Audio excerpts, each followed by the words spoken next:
15 शबान की रात यानी शब बारात की रात बिलाशुबा बड़ी बाबरकत और बड़ी फजीलत वाली रात है।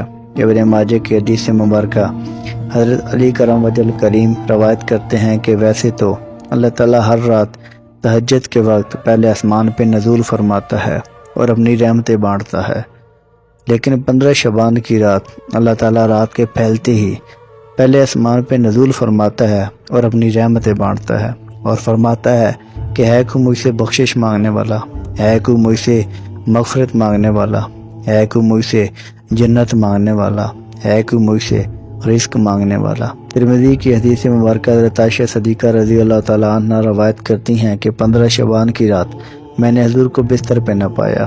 तलाश में निकली तो हुज़ूर सल्लल्लाहु अलैहि वसल्लम जन्नतुल बकी में दुआ फरमा रहे थे।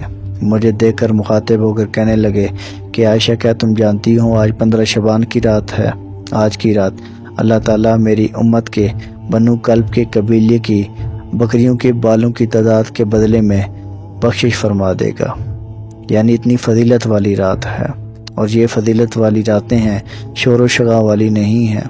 और ये रातें इसलिए नहीं है कि तुम जश्न मनाते फिरो, हलवे पुड़ियाँ और दावतें उड़ाते फिरो। ये रातें तो इसलिए हैं कि तुम्हें गोशे तनाई मुयस्सर आए और रात के किसी पैर शब बेदारी करके अपने रब से अपना रिश्ता इस्तवार कर सको।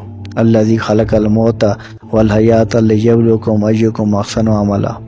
और हमने ज़िंदगी और मौत को इसलिए खल्क़ किया है कि जान सके कि कौन है जो नेक और सालेह अमाल करता है, कभी अपने रब की जाकर इबादत करता है, वो गिड़गिड़ा कर उससे बख्शिश मांगता है, मग़फ़िरत मांगता है। हज़ारों रात आपने सो कर गुजार दी हैं, एक रात उसके लिए शब बेदारी करके देखें।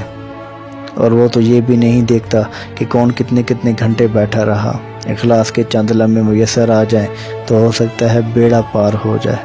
कोशिश करे अपने रब से अपना रिश्ता इस्तवार करने की। अल्लाह अमल की तौफीक अता फरमाए। आमीन। सलाम पहुँचे।